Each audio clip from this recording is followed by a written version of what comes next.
Just a second, we are about to start. What can I tell you about this section beforehand? When I was preparing myself for the exam, dear students, it happened that I actually found this section to be the most difficult one. And let me tell you why. When I prepared myself for this, and I was, of course, undergoing some training, I was not very good at typing.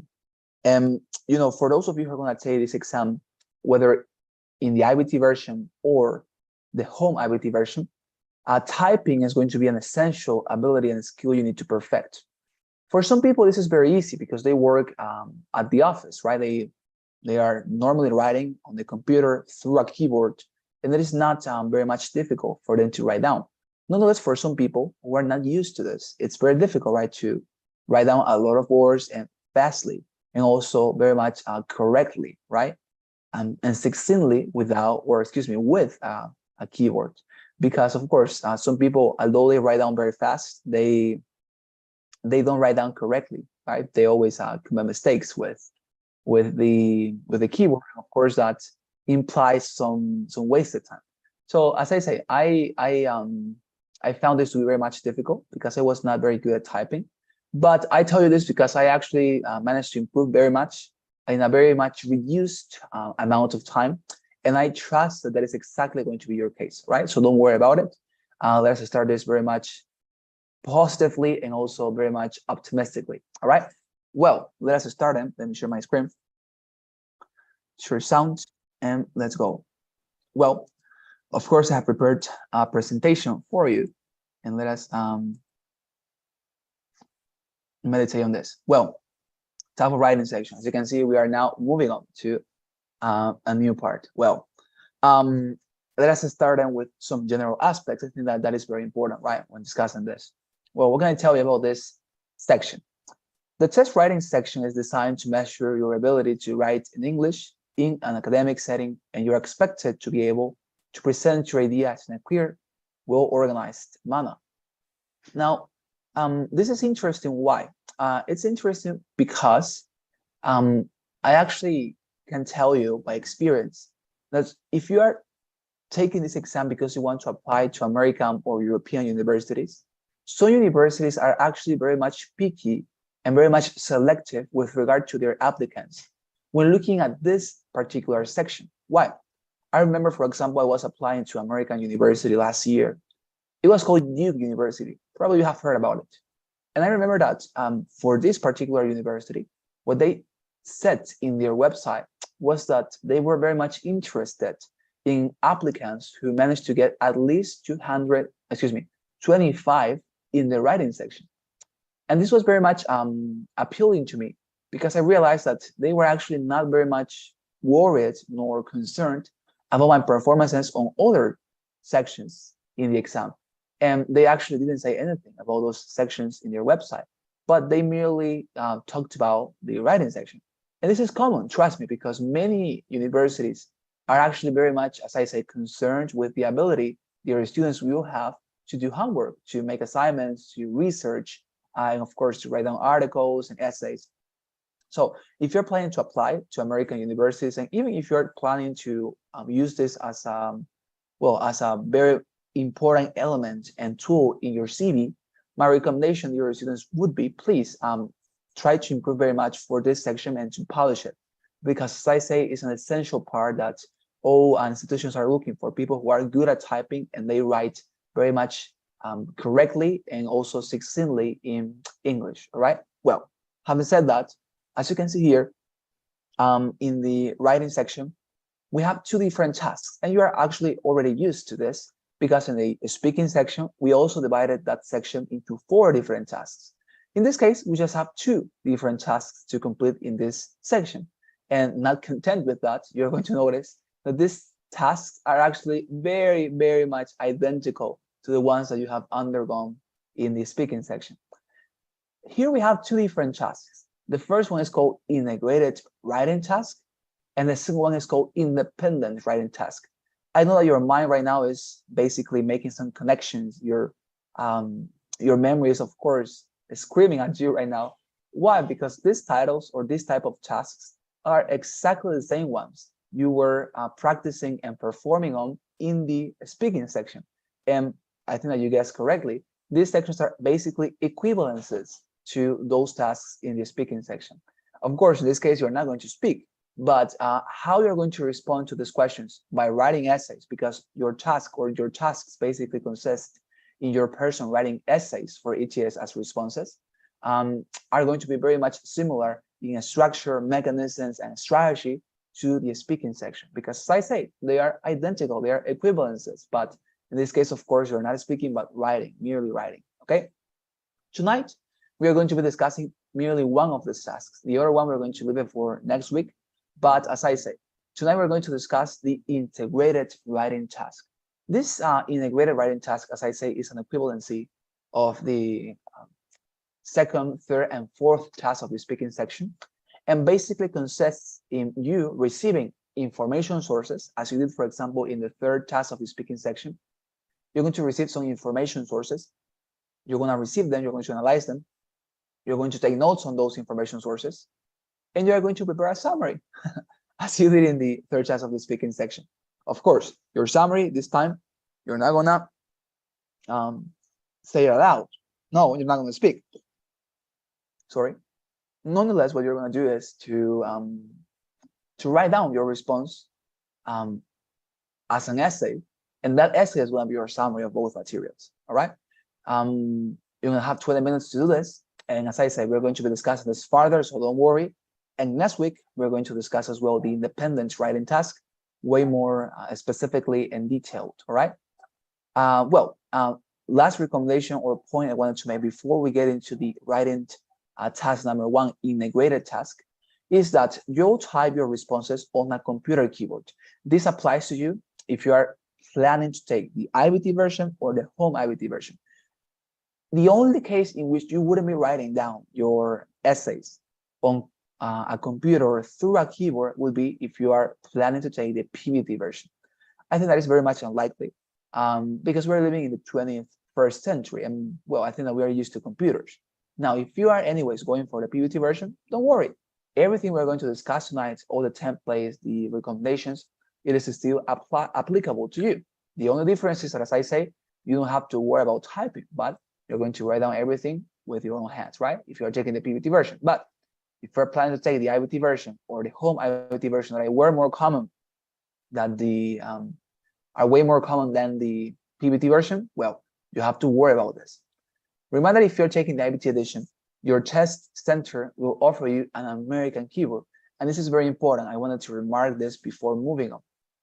Dear students, when you take the IBT version, and remember, right, this version requires you to go to a test center in person to take this exam. What is going to happen is that they are going to give you the computer, all the peripherals, the keyboard, mouse, cables, headphones, etc. And when they give you the keyboard you're going to have in your computer, that keyboard is going to be in American English configuration. That is to say, when you write down on your keyboard, you're going to notice that the position in which letters, symbols, and numbers are located correspond to the American way and not to the Spanish way. Because if you didn't know this, when we are writing on our computers, we have some configurations depending on the country we live in for our writing systems. That is to say, when we are writing in South America, our computers are normally programmed to work in in Spanish keyboard or in the Spanish keyboard configuration. That is to say, we have some settings in our computer that say that our keyboard, as I say, is programmed and set in Spanish, in Latin American Spanish. It normally says Spanish Mexico because that is the country they identify with Latin America. But nonetheless, this is, as I say, settled and modified in Spanish writing. This is going to be your case, as I say, if you live in South America. Now, when you go to America, to the US, and to Europe as well, the keyboard you receive is different. Not with regard maybe to the keyboard itself in a physical manner, but the way it's different is, as I say, with regard to the position of the letters, symbols, and numbers on the keyboard. That is to say, the way you, for example, write down L in the American keyboard is not the same as the manner you write down L in the Spanish keyboard, because that letter can be settled or can be located into a different piece, into a different key. So as I say, what you have to do, dear students, is to change your American configuration or your keyboard configuration in order to practice for this section with the adequate keyboard, that is to say, the American keyboard, all right? This is very easy. You just go to your configurations in your computer and you look for the settings that say keyboard configurations. You're gonna notice that your keyboard is in Spanish. You change it into English, American English, okay? Don't forget that. And you're gonna practice by, as I say, the correct means and the correct mechanisms. Because if you practice with the Spanish keyboard, I don't recommend it. In my own experience, I can tell you, when I took the exam, well, actually last year, right? It happened to me, no, the first time I took it 2 years ago, or 1 year ago, excuse me. Oh, no, 2 years? Yes, 2 years ago, in 2020. It happened to me that I practiced for this section entirely with a Spanish keyboard. I didn't know this was the case. That is to say that on the exam, they will be requiring me to write down with an American keyboard. I was not aware of it because, as I told you, I didn't have nobody to go and ask for. But nonetheless, I just found that on my exam. I tried to write down semicolons, colons, and I was not able to find out how, because as I say, how you make semicolons, colons, commas, points, periods on the American keyboard is completely different to the Spanish keyboard. How to make an apostrophe, for example, completely different. So you have to learn how to do that. And what I did was, of course, to raise my hand and, well, hopefully, and I was waiting for the staff members from ETS to help me, and they did it. They told me how to write down that, but of course I lost unmeasurable quantity of times, okay? So I don't recommend you to, of course, experience the same, because that is going to basically delay you. You're going to get nervous, anxious. So as I say, please go to your keyboard configurations, change it into English configuration or to English keyboard, and practice for all our classes or in all our practices. Please practice with American keyboards, okay? Awesome. Let us discuss now here the first task of the writing section. That is, as I told you, the topic we're going to be discussing tonight, okay? This is exactly what we're going to be discussing. Well, what can I tell you about this? In the first task, as I told you, dear students, you're going to be receiving 2 information sources. Just as it happens in the third task of the speaking section, you remember you had to, you had to read first of all a passage, and then you have to listen to a lecture on the same topic. Of course, both materials were about academic subjects. They were about biology, chemistry, mathematics, arts, computer science, medicine. Well, fantastic. You read the passage, you listened to the lecture, you took notes, right, while listening and reading, and then you had to prepare a summary, and that summary was your response. And remember that when we were in that task of the speaking section, I told you to identify the task as what journalists do, or the work that journalists do. And if you see here at my screen, if you look at my screen, you're going to notice that the same scenario remains. The first task of the writing section asks you, requires you to feel or to fulfill, in this case, the role of a journalist. Why? Because you are just going to, as I say, receive the information sources. You're going to analyze both of them. You're going to read and listen to information sources. You're going to take your notes on those information sources. And then you're going to prepare a summary of those information sources without giving your opinion, without your person adding external details, what you think, what, I don't know, what you have discovered about the topic, what your opinion is about the topic. No, you don't have to mention any of those items. The only thing you have to do is to summarize as a good journalist would do. Now, as I told you, dear students, what happens? It's actually very much similar, if not content with that. The passages, the materials you receive are identical, are equivalences to the materials you received in the third task of the speaking section. In the first task, the first material you're going to receive, that is to say, this is the first task, right, of the writing section. In this first task of the writing section, you will have 3 minutes to read a passage. And this reading passage is going to be your first information source. And quite interestingly and ironically, I would say, this passage is still going to be about an academic subject. You are already used to this. You find this to be very much natural. Mathematics, chemistry, literature, art, any of those topics can be a possible subject for your reading passage. Okay? You read this, but now here the difference is that these passages are going to be longer. That is the reason why you have 3 minutes for reading this. But trust me that those 3 minutes are going to be more than necessary, okay? Or more than the necessary amount of time. Because it is not actually very much difficult to read this in 2 minutes. I would say that the average reader reads this in 2 minutes and basically has an entire remaining minute. I'm going to recommend you to do something when you have that remaining minute. But before we get into that, let us continue. As I say, the first information source you're going to receive is a reading passage. You have 3 minutes to read it, and you may take notes if you wish. Very important. Immediately after you finalize with this, with the reading passage and your 3 minutes to read it, you are going to listen to an academic talk on the same subject. You should take notes while you listen. This is exactly what happened also in the third task of the speaking section, right? You remember, your students?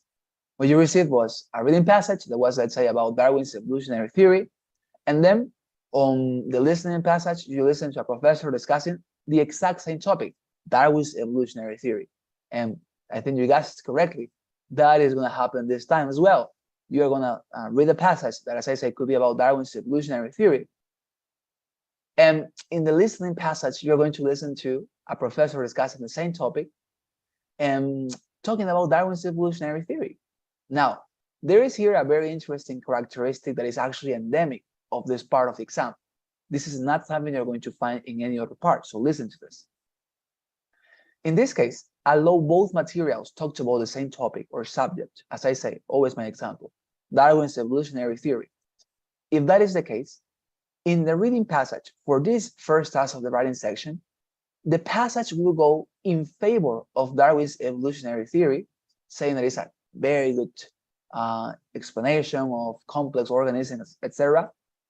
And when you listen to your professor discussing Darwin's evolutionary theory, you're going to notice that he is going to be against Darwin's evolutionary theory.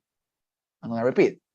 If the reading passage talks about Darwin's evolutionary theory or any other topic, the Renaissance movement, Da Vinci's paintings, Newton's laws, the reading passage will go in favor of those subjects and topics. Nonetheless, when you come to the listening, the professor will go against the topic. Okay, let me give you an example. Again, with Darwin's evolutionary theory.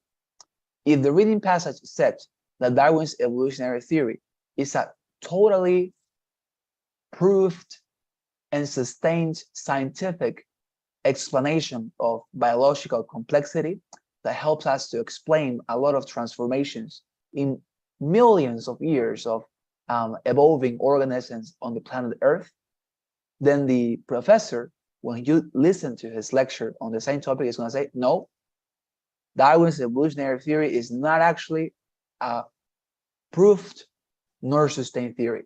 It's going to say Darwin's evolutionary theory is insufficient to explain biological complexity. All its examples are biased, and it is not actually something that helps explain complex organisms. This scenario will always be the same. Doesn't matter what practice we have, you're going to notice it.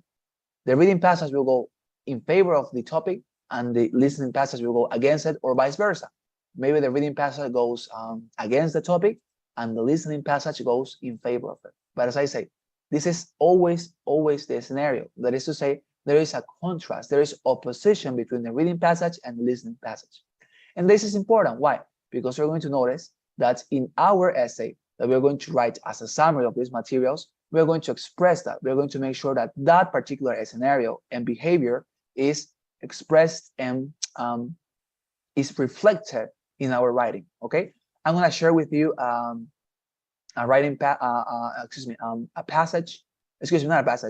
template or a structure we are going to follow for writing this essay. So don't worry, okay? But we're going to discuss that.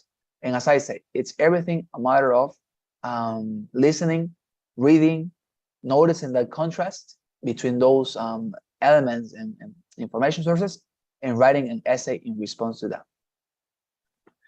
how many times you have to write down this essay? You have 20 minutes, okay, dear students? And these 20 minutes, of course, don't include the 3 minutes you have for reading nor the duration of the listening passage. Apart from those times, you have 20 minutes, 20 extra minutes, or 20 additional minutes that are merely for writing your essay, okay? So 20 minutes merely, or merely 20 minutes for writing your essay, okay? As I say, it's a matter of writing in 20 minutes. The minimum quantity of words you need to write down for this task and section is 150 words. Yes, there is a minimum. That is what I told you, that your typing is very important, because some people will struggle very much to write down 100 words in 20 minutes. That was my case. So as you have a minimum here of 120 minutes, it is important for you to fulfill this, dear students. You need to finalize this 150 words, yes or yes. If you can write down more than these words, fantastic, of course. That is going to be appreciated, and that is going to be reflected in your score. If you write down 200, 250, great, awesome. But you have to write down at least 150, okay, at least. Great. So before you make your questions, and I know you may have some concerns, let me show you how this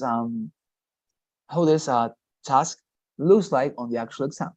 So this is a simulator, and first thing you're going to be receiving, dear students, is, as I told you, well, some instructions, right? All these instructions are not necessary for you to read them. Why? Because, well, you're taking these classes. Well, because you don't want to be completely, let's say, naive or uninformed about the exercises in this exam. So you know what to do. You're going to read a passage. You're going to listen to a lecture.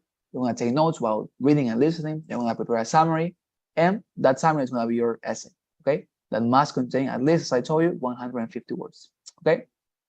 Awesome.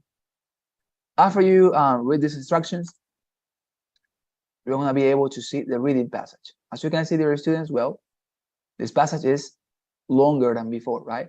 If you remember the passages we were using in the speaking section, well, you're going to remember this as well. This is longer, right?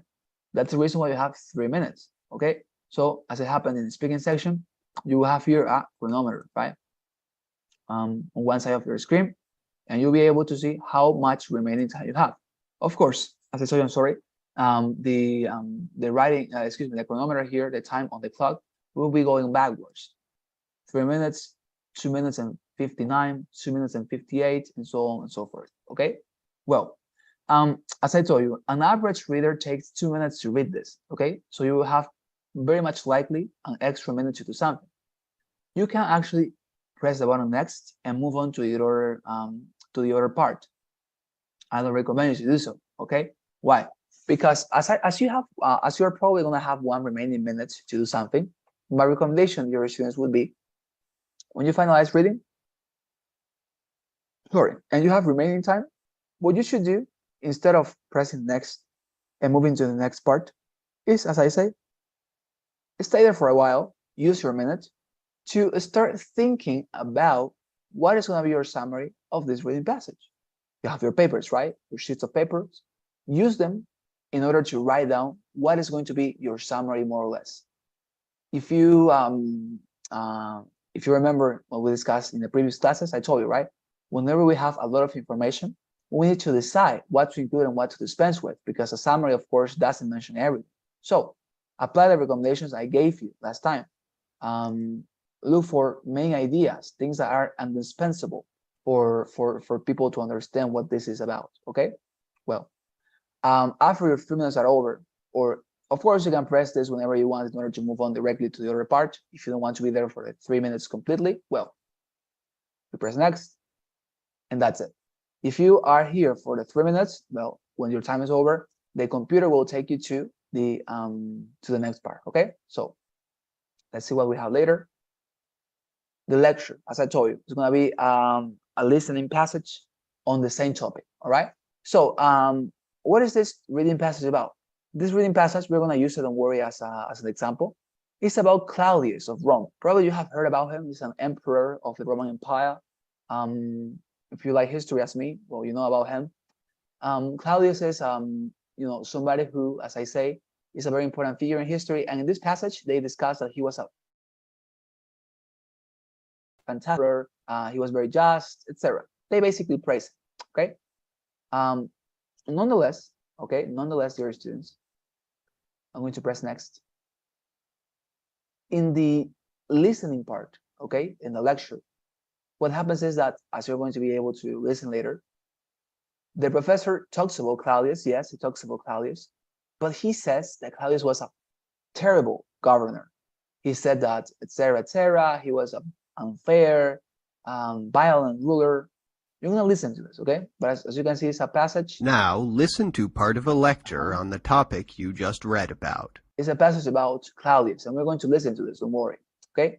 But for now, know that this passage discusses Claudius as well, but in a very opposite manner. They say that Claudius was terrible. He was a violent ruler, unfair, basically terrible, as I say, okay? Well, after you listen to this, next, or the computer will take you automatically, and here you will see this. This is the menu where you're going to be writing down your essay, okay, as a response for this question. As I said, the question is always the same. Summarize the points made in the lecture you just heard, explaining how they cast doubt on points made in the reading. Basically, summarize both topics, right? You know that. A very interesting and very advantageous characteristic of this part, dear students, is, as you can see, the reading passage that you read about Claudius is going to be available for you during the entire 20 minutes you have for writing down this essay. Yes, the same passage you read about Claudius, the one that I told you, basically praises him, that says that he was a fantastic governor, ruler, etc., is going to be here, okay? During the entire 20 minutes you have for writing this essay, as I say, okay? So whenever you have some sort of concern and hesitation, you can consult the passage. Well, it is available there for you to use it, okay? Awesome. Here you have a reply box, as you can see. And here, within this reply box, dear students, is where you can write down your essay. Let me show you. I don't know. In the reading passage, right? In the reading passage,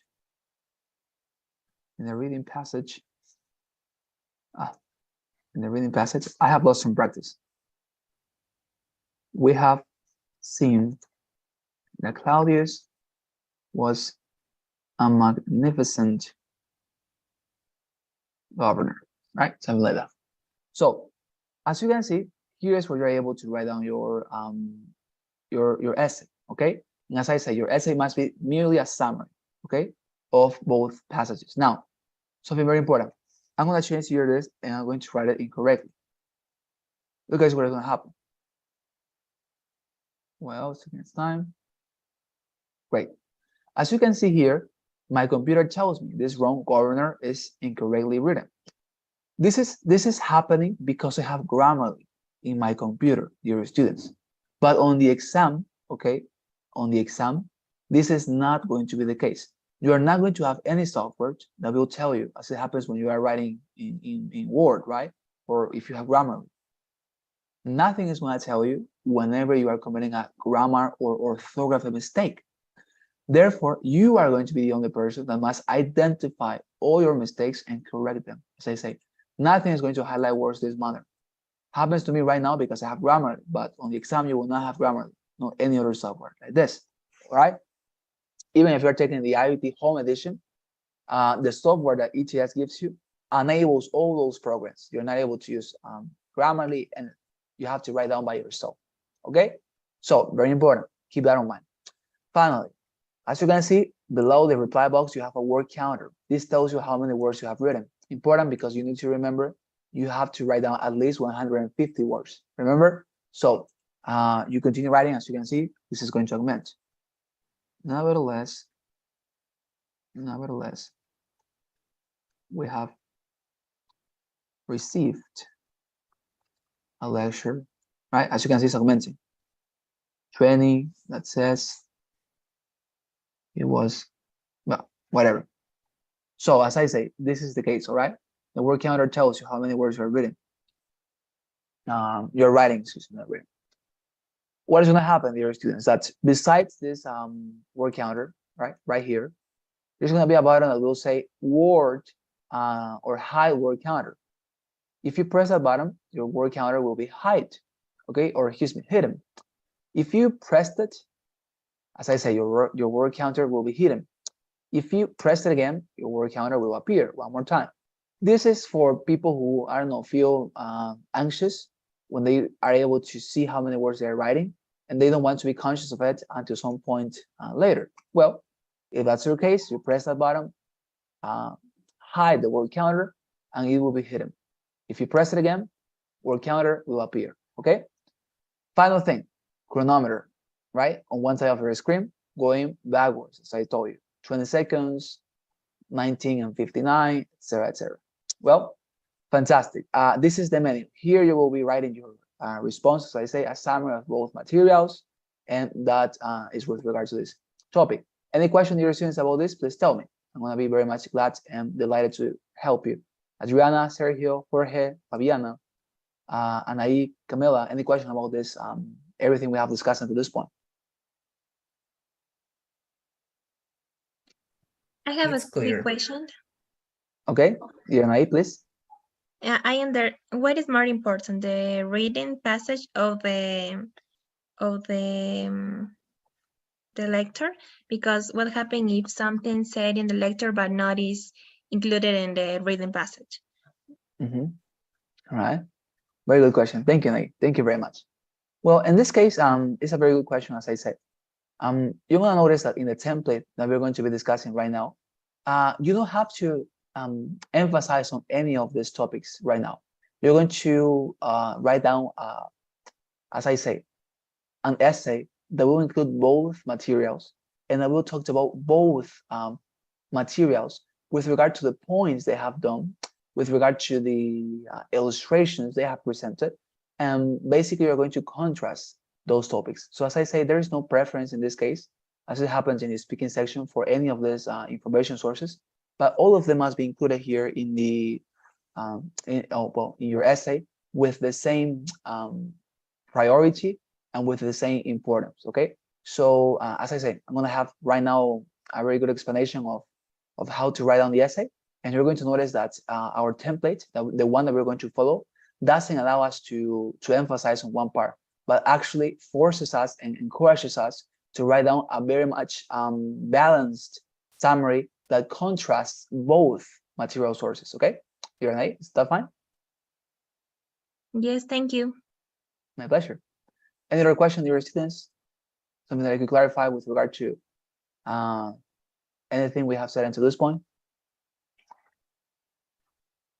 So it's always a contrast, like between the reading and what we listen to. Yes. Okay. Yeah, exactly. It's always a contrast. They always oppose each other. They always contradict each other, and you have to make sure that, as you're going to be able to see, we are going to express and we are going to reflect that scenario in our essay. All right. But yeah, in every single practice, they contradict each other. Well, so having clarified those questions, then, if there are no more, we're going to move on to the template, okay, that we're going to use for writing this. So I have a gift for you. Go to your WhatsApp group, and I'm going to send right now the template we're going to be using, plus an example that I wrote myself for you to understand how to use the template. Please download it and follow my lead, okay? Please download this, open it, and you're going to be able to see this.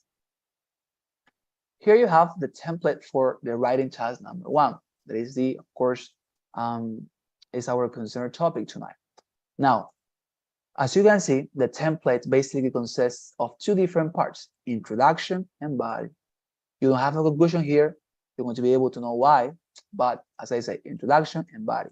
And here we have a template, what phrases to include, as we did in the speaking section, right?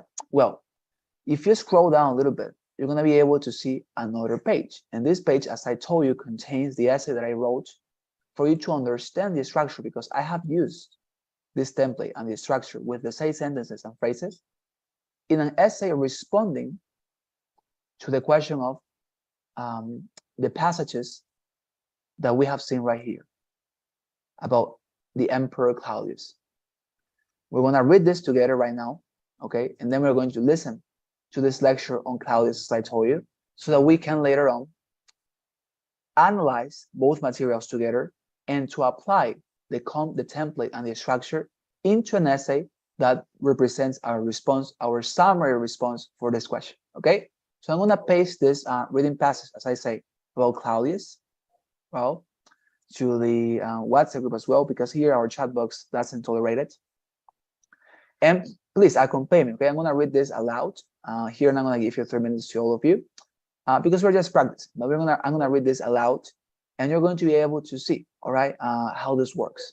Well, let us read together, okay? It says, the Emperor Claudius of Rome ruled an empire spanning 3 continents between 41 and 54 CE.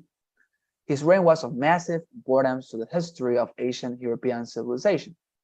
In fact, the emperor was among the most innovative, remember that, innovative, fair, and wise in all Roman history. However, because Claudius suffered from physical handicaps and spoke with a stutter, ancient authors were biased against him. Consequently, their descriptions of his time in power are almost uniformly hostile, and many ancient historians ignore all of the good that he did. Claudius' reign was important for its major innovations. He conquered the islands of Britain and incorporated it into the Roman Empire. He also built a new harbor for Rome, and oversaw the construction of several new aqueducts, which brought clean water into the city. He even created laws to protect the rights of slaves and expand Roman citizenship to new people. All these facts suggest that he was a gifted ruler with a strong judgment, despite what may be found in histories written by his detractors. Another reason for the hostility of ancient authors towards the reign of Claudius has to do with the fact that the writers were usually of senatorial class. Claudius was not elected to power by the Senate and severely limited its traditional powers during his reign. However, illustrating his wisdom, instead of entrusting high bureaucratic positions to senators, he preferred to give them to trustworthy slaves and former slaves, freedmen, whom he felt were more loyal to him. They worked efficiently, creating a bureaucratic framework for all future emperors. Claudius should be praised for giving political opportunities to new groups of people, such as former slaves and even the women of the imperial household, including his wives. Well, that is the reading passage. Now, let us listen to, and notice, this is basically saying that Claudius was the best emperor, right? They are praising him. They say he's a very just, fair, innovative, diverse emperor that allowed people to enter the empire when many others wouldn't allow slaves and women to be part of these bureaucratic positions. He did it. Now, this argues in favor of Claudius. Let us see what the lecture argues about Claudius. Now listen to part of a lecture on the topic you just read about. The Emperor Claudius is a fascinating figure. He was traditionally portrayed as a vicious fool in ancient history books. But some sources, like the novel I, Claudius, which is a great book by the way, some sources portray him as one of the strongest Roman emperors. I want to interrogate that idea today. He certainly did a lot of good for the empire, but perhaps the traditional account of Claudius's reign, emphasizing the weakness of the emperor as a leader, is closer to the historical truth than the popular new revisionist account. Was he really as innovative, fair, and wise as the textbook suggests? Claudius definitely did some good things in his reign, like build new aqueducts and a port for Rome. But the biggest innovation of his reign, his coming to power by paying off the army after the assassination of the previous emperor, well, that would prove to be a dangerous precedent for the Roman Empire. It was a terrible precedent, in fact, and later, people doing the same things as Claudius would plunge Rome into civil war. As for Claudius's fairness, he might have created laws supporting the rights of slaves and expanding Roman citizenship. But, he was a notoriously bad judge, who was accused of making legal decisions without even listening to both sides of the case. He loved violent gladiatorial games, and had thousands of men executed simply for the amusement of the Roman people.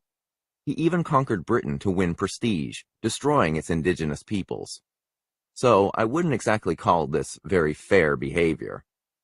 The text also mentions his wisdom, but, well, it's true that Claudius favored people like slaves and former slaves, but they were notorious for being corrupt. Many of them amassed giant personal fortunes at the expense of the Roman people and were subject to bribery. His wives were also famous for being murderous and disloyal. In fact, his last wife poisoned him with a mushroom, and her son would go on to become the Emperor Nero, who was one of the worst rulers of world history. Claudius deserves at least some blame for the disasters of his reign, since someone as irresponsible as Nero should have never been made his heir. I mean, it wasn't very wise to choose him for a successor, was it? Summarize the points made in the Well, lecture. Great. So, if you noticed, dear students, as I told you, this lecture basically says that Claudius was the worst emperor that Rome ever suffered from. They say that he was a terrible governor, unfair, corrupt. He was actually mediocre with regard to his administration. Well, as I say, this goes completely against Claudius. Whereas the reading passage, as you have been able to see, goes in favor of this character. As our dear Jorge was asking, yes, this is always going to be the case.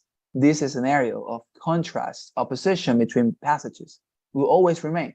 Sometimes the reading will go against something and the listening will go in favor, but the opposition remains anyways, and they will always be discussing the same topic, right? But as I say, with contrasting opinions and views. Well, now that we have read and listened, let us get into our template and let's see how we wrote to this essay following the template. Well, as I told you, the template basically consists in introduction and body. The introduction has, as we had also with the speaking section, some phrases that you need to include, and they are highlighted with yellow. And here, if you look at my essay, I also highlighted these sentences with yellow for you to identify when I used them during my essay, okay? So let's see. The first phrase you have to write down is the reading extract. By the way, extract is a synonym for passage, right? The reading extract, let's have with, and let's see how I use it. The reading extract lets up with the idea that Claudius was not a terrible emperor for the Roman Empire, and he contributed with illustrious works for his people. As you can see, after you write down this sentence, dear students, the introductory sentence, the reading extract lets up with, you have to make a very concise and brief summary of what the reading passage argues about Claudius. In this case, I'm saying the reading extract lets up with the idea that Claudius was not, right, a terrible emperor for the Roman Empire, and he contributed with illustrious works for his people. This is basically what the reading passage said, right? With the simplest and with the shortest words that I found, this is what the reading passage said. And this is exactly what you have to do, dear students, okay? After you write down the sentence, you summarize in a super concise manner what the reading passage said. Now, as you can see, the second sentence says this. Nonetheless, this is a connector, right? That basically says sin embargo, right? In Spanish. Remember that you had to complete an exercise about connectors that I sent to the WhatsApp group, right? You know about this. Nonetheless, in the lecture, it is said that, and notice how we used it. Nonetheless, in the lecture, it is said that this optimistic understanding of Claudius' authority and deeds is actually what? Inaccurate. Because this is what the listening passage said. That optimistic understanding of Claudius' authority and deeds is inaccurate. Well, as you can see, after you write down this second sentence, you have to make another brief and concise summary, but this time of the listening passage. And now, if you notice, what are we doing here? We are contrasting both information sources. Contrastando. What does contrast mean? It means to oppose, right? To show, to display that there is an opposition between this and this. One part goes for right and the other one goes for left. This part goes for white and the other one goes for white. We are contrasting, we are expressing, we are including in our summary, in our essay, that there is an opposition between these passages. How do we do that? By contrasting. And how are we contrasting? Using these connectors. Nonetheless, sin embargo, and you're going to notice that we use more of this, nevertheless, and many other devices. But this exercise of contrasting reading with listening, because they are opposing each other, is repeated during the entire essay. Trust me. That is what you're going to be doing basically. Contrasting. As you can see at the end of my introduction, I wrote something that you are actually already used to, a transition phrase. I am going to proceed to expose both views. This is basically a phrase that indicates that we have finalized with our introduction. We're getting into what? Into our body. This is the transition phrase. You, of course, you can change it, alter it if you want with different wording. It's not a problem. And this is the introduction. Is there any question, dear students, about how to write down this introduction? Please tell me. And I'll be glad to help you. Adriana, Jorge, Anaí, Fabiana, Camila, Sergio, questions about this introduction?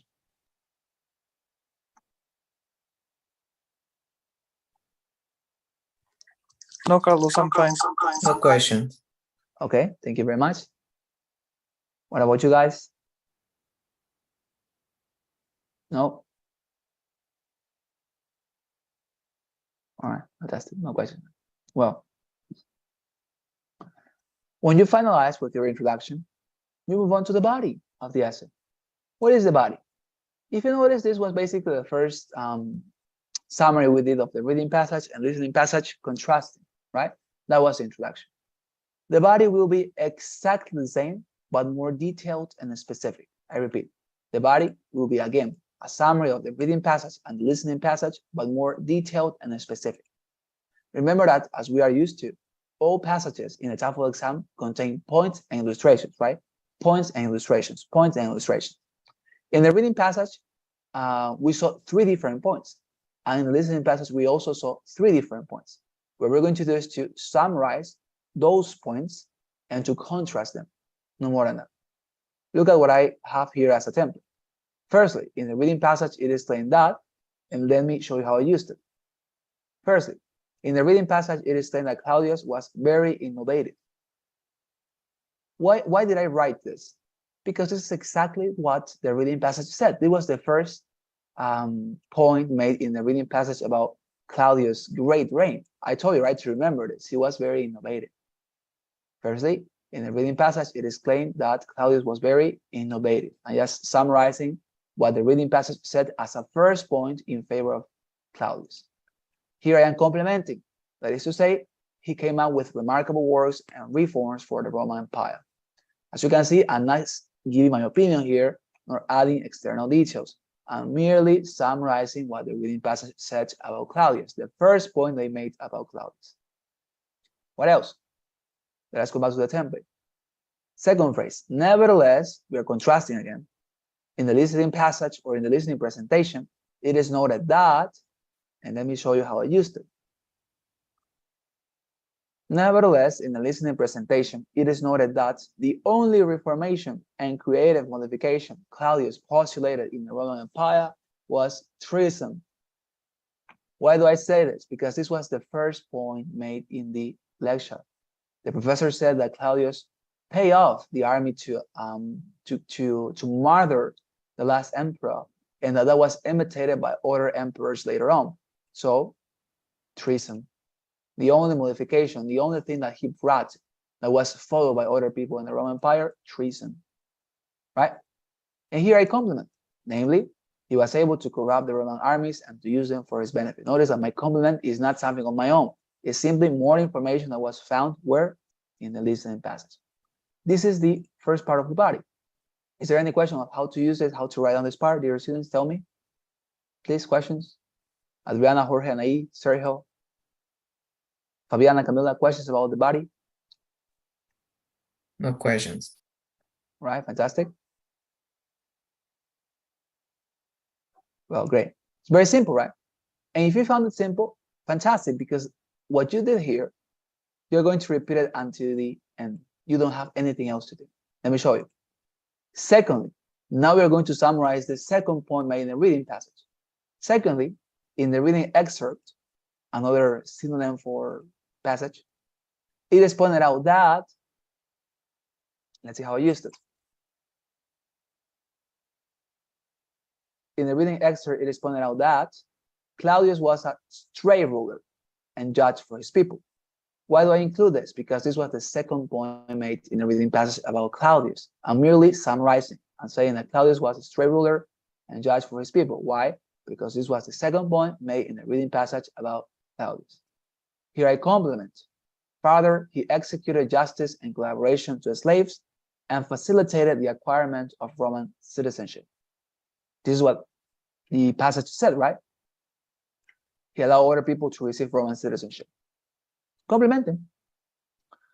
After I finalize this, dear students, I continue with the template. The listening passage claims notwithstanding, right? You got it? Here's a contrast, right? The listening passage claims notwithstanding, sin embargo. There are a lot of ways to say sin embargo, right? In English, notwithstanding. The listening passage claims notwithstanding that Claudius was not indeed a just and righteous ruler.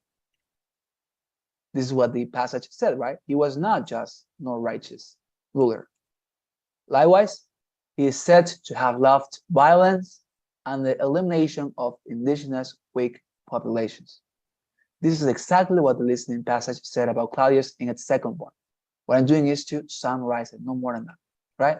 They talked about how he killed indigenous peoples in Great Britain, how he was not a good ruler, very unfair. Well, exactly what I'm writing here. Well, after you finalize the second point and the second paragraph, you move on to the last paragraph. And this is exactly the same with the last point you have. If you have more than 3 points in the reading passage and listening passage, write down another paragraph. Why not? If you only have 2 points made in the reading passage and listening passage, write down 2. But the idea is repeated throughout the entire essay. Let me show you. Finally, in the reading selection, it is stated that, Claudius was prompt to recognize the value of diversity in his kingdom. This is the last thing that the reading passage said in favor of Claudius. Namely, he disposed many political charges to previously owned slaves and women, a practice not very common in those times, right? My summary of the last point made in the reading passage in favor of Claudius. How do we finalize this? On the other hand, in the presentation, it is mentioned that, let me show you. On the other hand, in the presentation, it is mentioned that his decisions were not appropriate and turned out to be harmful for the empire. The slaves he charged with power ended up being corrupt, and his ways were abominable. To top it off and complement it, right? His legacy brought us one of the worst rulers in human history, namely Nero. As you can see, I have summarized the third point in the reading passage and the third point in the listening passage. And one of you asked me, should we emphasize on something? Well, not actually, right? I am actually paying attention to both information sources, but summarizing them with the information I have gathered from both of them. Any questions, dear students, about the template, how to write down this essay, please tell me. I'm going to be delighted to help you. Questions? Adriana, Jorge, Ani, Sergio, Fabiana, Camila, any question? No questions. Fantastic. What about you guys? The rest of you, questions?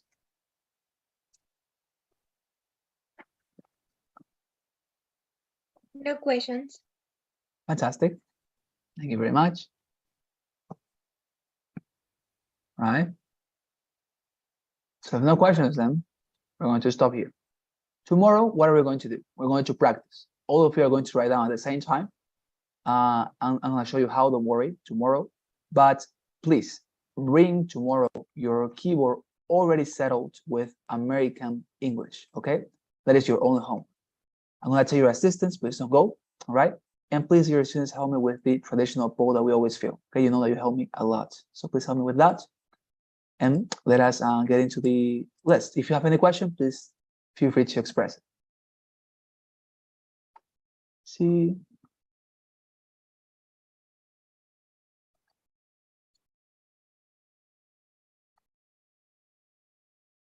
All right, is here present Ramirez Camila? Yes, present. Thank you very much, dear Camila. What about Mayra Alejandra Perez? Salguero Fabiana? Present. Thank you very much, dear Fabiana. Quiroga Adriana? I'm here. Thank you very much, Adriana. Zúñiga Sergio. I'm here. Thank you very much, Sergio. Alondra Lisette Urquizo. José Miguel Quiroga. Anaí Estefanía. I'm here. Thank you very much, Anaí. And finally, Benítez Jorge Alberto. Here. Thank you very much, dear Jorge. Well, there you are. So thank you very much for your responses, dear students. Tomorrow, we're going to practice and practice and practice for this task. I'll see you tomorrow. And please don't forget your American keyboard, okay? Tomorrow, settled and ready for writing, okay? Have a wonderful night. See you tomorrow. Bye. Thank you. Bye. See you Bye-bye. tomorrow. Thank you very much. See you later.